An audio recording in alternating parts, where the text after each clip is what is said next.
রাধে রাধে বন্ধুরা, আজকে হচ্ছে সফলা একাদশী। তাই সকাল সকাল উঠে আমার বর গোপাল সেবা দিচ্ছে আর আমি এখানে স্নান টান সেরে রান্নাঘরে এসে সকালে টিফিনটা বানিয়ে নিচ্ছি।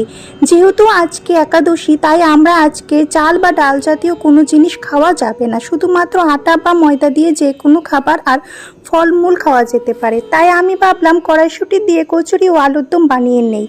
তো প্রথমে কড়াইশুঁটিগুলোকে গ্রাইন্ডারে ঢেলে এতে কয়েক টুকরো আদা, দুটো কাঁচা লঙ্কা, অল্প একটু নুন ও গরম মশলা দিয়ে মিক্সার করে ময়দা মাখার সঙ্গে একত্রে মেখে একটা প্লেটে দিয়ে ঢেকে রাখবো।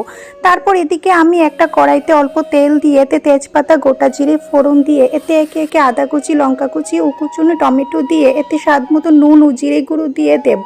তবে আজকের দিনে আমরা কোনো রকমের হলুদ গুঁড়ো ব্যবহার করতে পারবো না। তারপরে এতে সেদ্ধ করা আলুগুলো দিয়ে খানিকটা নেড়ে এতে জল দিয়ে ফুটিয়ে শেষে গরম মশলা ও ধনেপাতা কুচি দিয়ে দেব। তারপর কচুরিগুলি ভেজে